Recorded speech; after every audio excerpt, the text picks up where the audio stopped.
Welcome to Conversations. I'm Muqtadar Khan, your host, and today I want to talk to you about a very specific thing. As you all are aware, there is an agreement on the text of the Memorandum of Understanding between Iran and the United States, and they are going to finalize certain details, and there will be a signing ceremony in Switzerland on Friday. The Memorandum of Understanding is now being called as Islamabad Memorandum of Understanding to acknowledge the important role that Pakistan has played as a mediator in these entire negotiations, which have lasted several weeks. Uh, so let me do two things today. I will briefly summarize what we know about the agreement between the two sides. So, what are the terms and conditions of the understanding?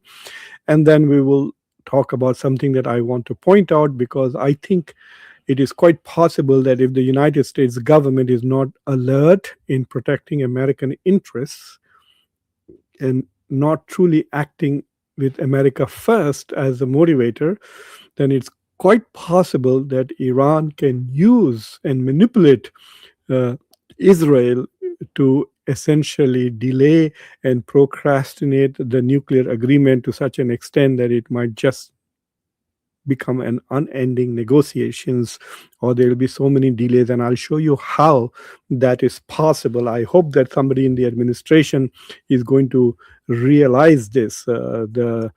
The Donald Trump's administration has been profoundly stupid going into this war, neglecting and ignoring what the U.S. intelligence told them.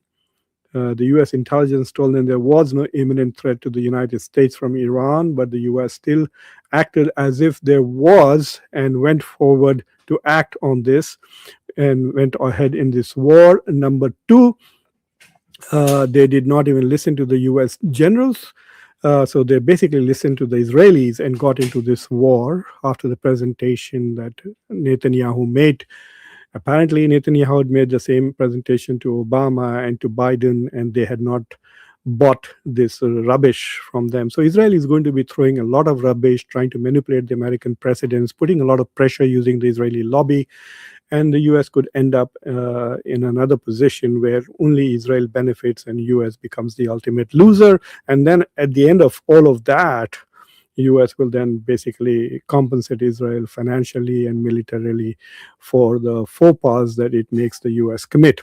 Anyway, so right now Donald Trump has sent out tweets on Sunday making it very clear to the Israelis that he wants this process to go forward. So, what I'm going to do is I'm going to share with you the Axios summary of this deal. And then I will point out to two important factors which I think the Iranians can use and exploit. That the US, if it is not alert, will be stuck up into a quagmire of negotiations, which probably will take years and way beyond the end of the Trump administration. So let's look at what. So this is the Axios page. This is the article: U.S.-Iran reach deal to extend ceasefire and open strait. It's written by Barak Ravid. So if you go down, this is the part that I highlighted. So it says that Iran's Supreme National Security Council said the war and military operations on all fronts, including Lebanon, will end immediately and permanently beginning tonight. I find this permanently fascinating. Even Shehbaz Sharif's tweet on X basically said this permanently. So it says there's going to be no more war. That is what Donald Trump has agreed. No more use of force. Will end immediately and permanently. So there cannot be any further use of force in Lebanon. The statement added, this is the point that I want to make. The statement added, and pay close attention to this, negotiations on a final agreement will take place only after the other side has implemented its commitments under the Memorandum of Understanding, which means if Israel continues to attack Lebanon, then the Iranians will not proceed forward beyond the Memorandum of Understanding. They will not go ahead and negotiate. So, what happens at that point? the United States would have already ended the blockade and Iran would have already opened the Strait of Hormuz. And then what happens? So, are the Iranians going to get sanctions relief? Yes, immediately. Are the Iranians going to be able to sell their oil on the market openly? Yes, immediately. So I'm sure they'll immediately get contracts from lots of other countries. The Europeans themselves are saying that they're going to lift their sanctions on Iran right away. So now the sanctions are lifted. Iran is able to sell its oil. It's engaged in the Middle East. There are funds being raised for reconstruction. Some of the frozen funds are to be unfrozen right up front. $25 billion are going to be unfrozen, I should say, will be handed over to Iran, but part of it will be given upfront.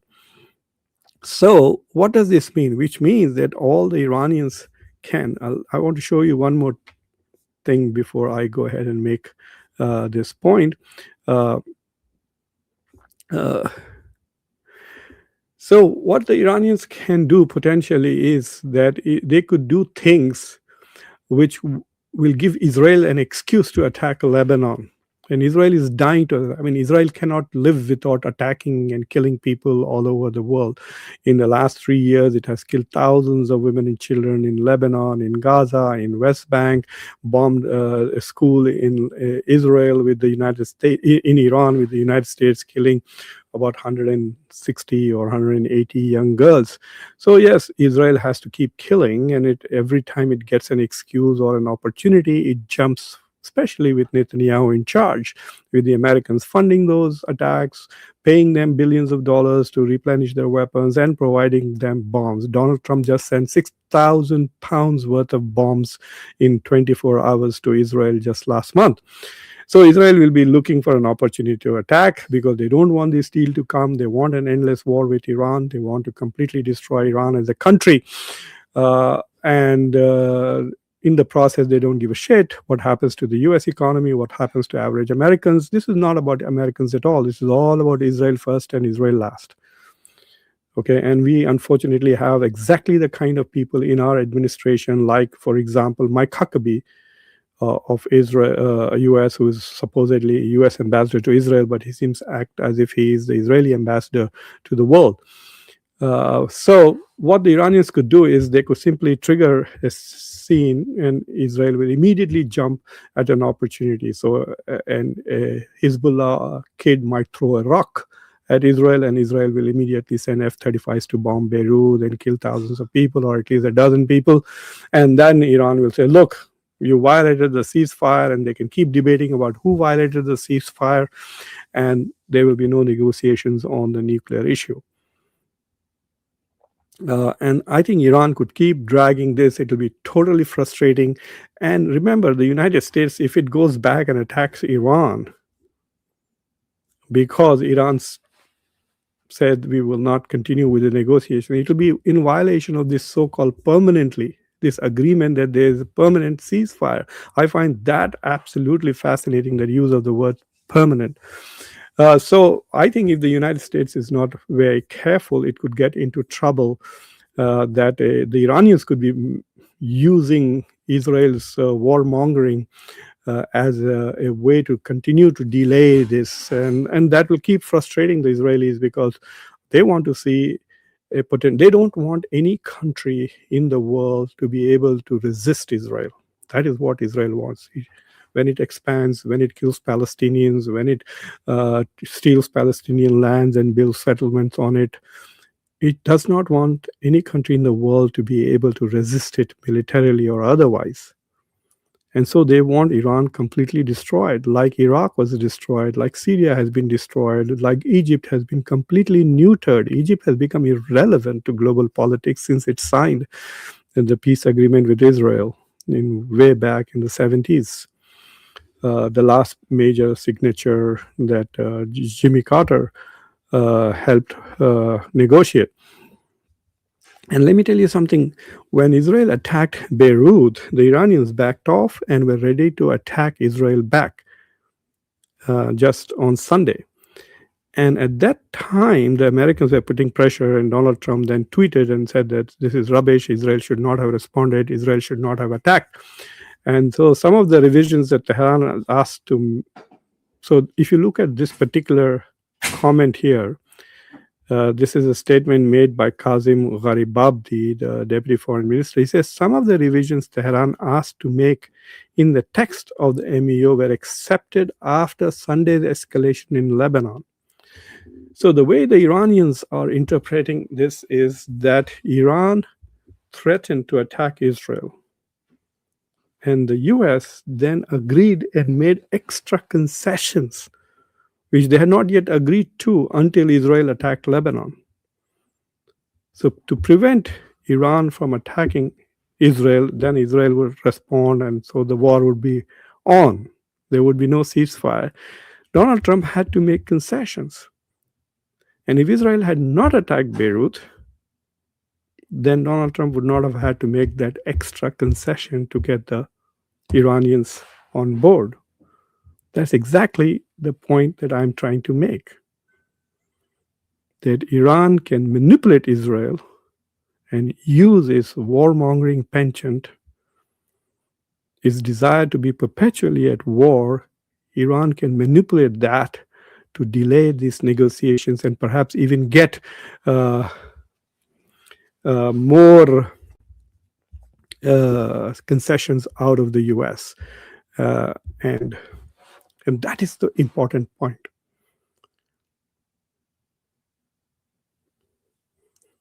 And so is the Trump administration capable of focusing on American interests, what is important for America, rather than spending their entire lifetime advancing Israeli interests?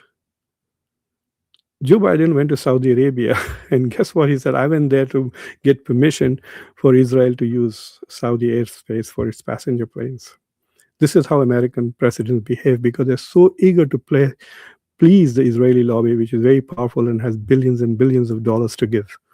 Miriam Adelson alone apparently gave over $200 million to Donald Trump for his various campaigns. And then they're also investing money on their other projects. So the fact that Israel is fortunate enough to have many billionaires in the United States who then manipulate the system to advance Israeli interests over American interests. So this is what is going to happen. Iran is going to provoke Israel, and Israel is going to jump at that very opportunity without caring as to what it does, and either force the US back into a war with Iran, and then Iran will keep delaying the negotiations, and Donald Trump is going to be stuck because there will be no progress on. Let me make it very clear. Donald Trump is talking about as if he has solved all the problems. He solved nothing.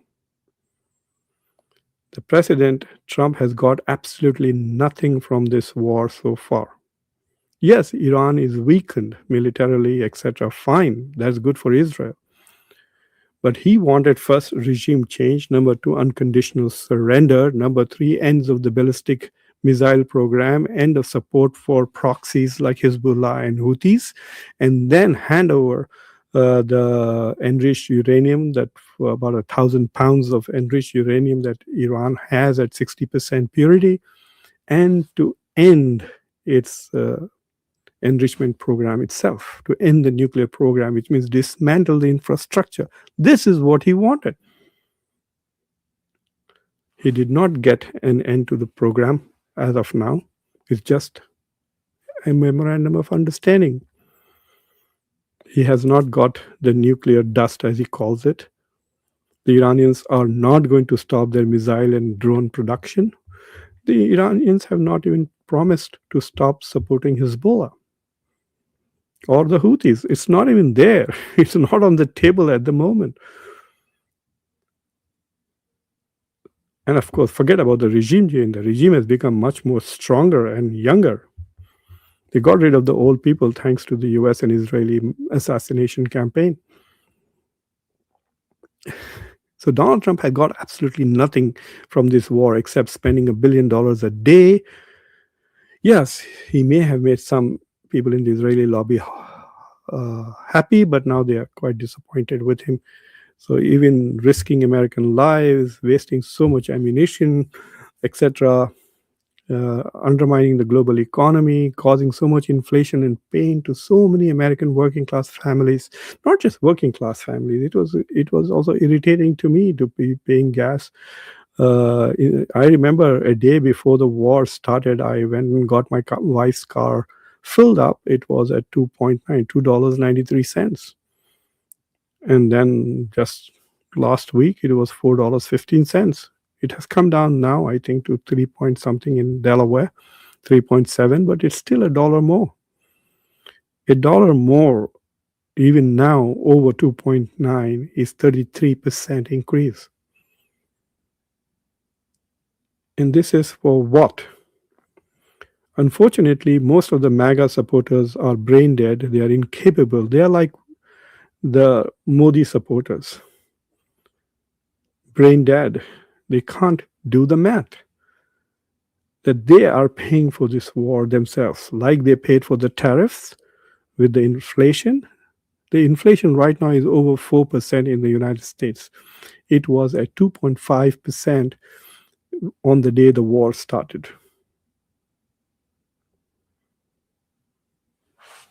Anyway, so the Americans are going to pay this price, and then guess what? We keep sending billions of dollars to Israel, and just watch. Once this war is over, guess what the American politicians, senators, and congressmen will be doing? Trying to fix America? No. They will be now campaigning on how to make Israel stronger, how to send more weapons to Israel, how to send more money to Israel to compensate for whatever losses it may have suffered during this war. Just watch and see. This is what the Americans elect as leaders, what they will be doing. Listen, if you don't believe me, just go and listen to Ted Cruz. Just read his Twitter page, or go to see Lindsey Graham or the U.S. ambassador to Israel, Mike Huckabee. Just listen to these guys. Listen to the people who Trump listens to. Anyway, thank you for watching Conversations. Please subscribe to the channel if you've not already done so. Like this video, press the bell icon, and don't forget to share this video with your socio-political network. Until next time, I'm your host, Muqtada Khan. Take care.